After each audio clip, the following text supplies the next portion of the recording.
Vous avez choisi de devenir référent ou référente H+. Ce module vous explique en quoi va consister votre mission. Pour commencer, parlons des personnes avec lesquelles vous allez interagir. Vos missions s'articulent autour de 3 types de publics que vous allez accompagner ou qui vont vous accompagner dans la mise en œuvre de la démarche H+. Les apprenants en situation de handicap, les apprentis ou stagiaires lorsqu'ils prennent contact pour s'informer ou s'inscrire et lorsqu'ils sont en formation, vos collaborateurs, les formateurs, les collègues qui gèrent l'accueil, l'administratif, les lieux de vie et bien sûr votre direction. Enfin, les acteurs externes qui vont pouvoir, avec l'accord de la personne, vous apporter des informations utiles pour préparer son accueil et son accompagnement. Ces acteurs varient en fonction des situations. Il peut s'agir d'éducateurs, d'experts, tels que les orthophonistes, de prescripteurs. Être référent H+, c'est intervenir tout au long du parcours de la personne en situation de handicap. Le parcours peut être séquencé en 3 temps: l'accueil, les temps de formation et les temps en entreprise. L'accueil de la personne en situation de handicap revêt plusieurs aspects. Il passe d'abord par une communication au sens large. C'est en somme ouvrir la porte en faisant savoir, à l'interne comme à l'externe, que votre structure est engagée dans la démarche H+, et qu'il existe un interlocuteur dédié. Pour ce faire, vous pouvez utiliser différents outils: votre livret d'accueil, votre plaquette de présentation, votre site internet, vos journées portes ouvertes. Lorsque la personne confirme son souhait de formation, la communication va prendre la forme d'un entretien qui vous permettra d'analyser la situation de handicap, c'est-à-dire poser la question des besoins spécifiques pour pouvoir ensemble définir les adaptations nécessaires à son parcours de formation en centre et en entreprise. Ce temps d'échange est également l'occasion d'identifier les ressources à mobiliser selon les besoins. Si elle le souhaite, la personne pourra vous dire si elle a une RQTH ou si elle souhaite aller vers une reconnaissance et être aidée dans cette démarche. Vous pouvez également lui demander si vous pouvez vous mettre en relation avec des acteurs qui l'auraient suivi antérieurement ou même sa famille. Quelle que soit la situation, le référent H+, veille au bon déroulement de l'accompagnement de la personne. Lorsque des adaptations sont à prévoir sur les temps en centre de formation, vous en informez en accord avec la personne, vos collaborateurs, notamment l'équipe pédagogique. Vous veillez à leur mise en œuvre et à leur éventuel ajustement tout au long du parcours.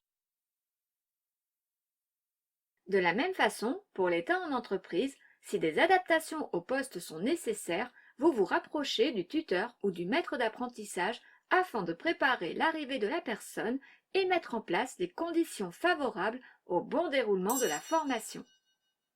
Des temps d'échange réguliers sont planifiés. Précisons que tout cela se fait avec l'accord de la personne. Chacun est libre de parler ou non de son handicap, de le nommer ou de ne parler que des conséquences. Ce qui compte, c'est de poser la question des éventuels besoins spécifiques et par conséquent des adaptations nécessaires afin d'anticiper. La personne peut d'ailleurs ne pas avoir de besoins spécifiques ou bien avoir besoin d'adaptations en formation et non en entreprise, et vice-versa. Chaque situation est singulière. Nous sommes dans l'individualisation de l'accompagnement. Comme nous venons de le voir, le référent handicap est un communicant. Garant du suivi des apprenants qui ont des besoins spécifiques, le référent handicap va tracer leur parcours par des points d'étape et des bilans en coordination avec les personnes accompagnées et les équipes pédagogiques. Et pour les temps en entreprise, avec le tuteur ou le maître d'apprentissage. Le référent va également capitaliser les expériences d'accueil de personnes en situation de handicap. Cela veut dire recenser, déployer et développer les adaptations et les bonnes pratiques, ou encore agrandir son réseau d'acteurs ressources. Au fur et à mesure, le référent poursuit le développement de ses compétences sur la thématique handicap.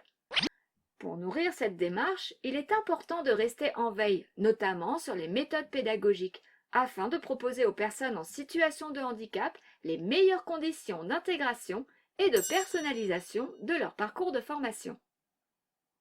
À ce propos, un outil existe qui est conçu pour vous aider, le site H+ Formation. Vous y trouverez de nombreuses ressources issues d'une veille spécialement réalisée pour accompagner les structures engagées dans la démarche H+.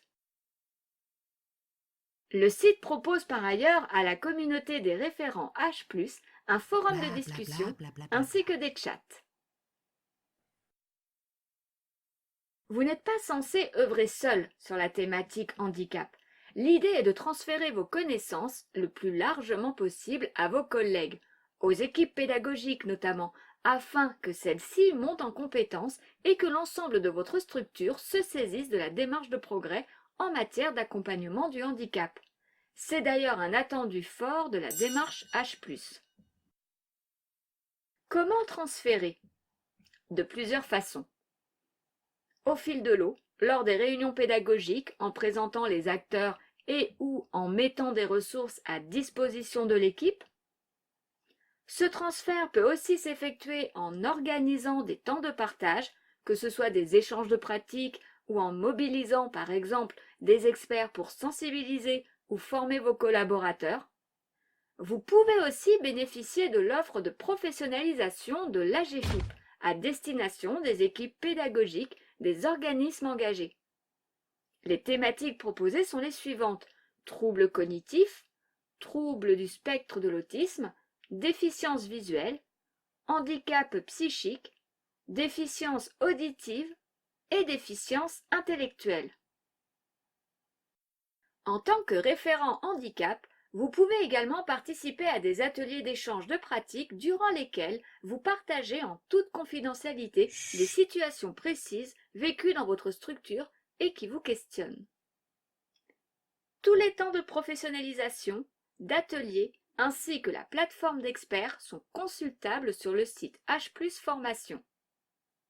L'équipe du CRDI est également à votre écoute pour vous aider, répondre à vos questions, réfléchir avec vous à une situation complexe.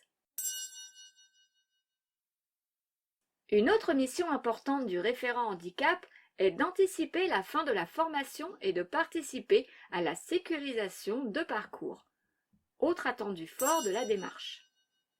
Cette anticipation peut être mise en œuvre en informant par exemple la personne sur les acteurs relais et les dispositifs d'insertion professionnelle existants. Vous pouvez aussi, toujours avec l'accord de la personne, transmettre aux partenaires les informations qui favoriseront son intégration dans l'emploi. En fin de formation, veillez à ce que lui soit établie une attestation de compétences détaillée, que ce soit en termes de savoir, de savoir-faire ou de savoir-être. De façon générale, le référent H+ est appui ressources auprès de la direction et de l'équipe pédagogique dans la mise en œuvre de la démarche qualitative H+. Et cela va sans dire, le référent handicap ne peut pas tout faire seul. Il est important que la direction et les équipes se mobilisent. La direction pilote, impulse la dynamique et vise l'intégration de la démarche H+ à l'organisation. Dès le début de la démarche, elle va légitimer les missions du référent, garantir le temps dédié pour les mener et participer à la répartition des rôles pour la mise en œuvre du plan d'action. De plus, la direction appuie la montée en compétences en matière d'accueil et d'accompagnement des situations de handicap auprès de l'ensemble des équipes. Comme vous, vos collaborateurs sont amenés à travailler individuellement et collectivement sur leur représentation du handicap, mais également sur leurs pratiques et méthodes pédagogiques. Et c'est ensemble que vous développerez les modalités d'un accompagnement professionnel des apprenants en situation de handicap accueillis dans votre organisme.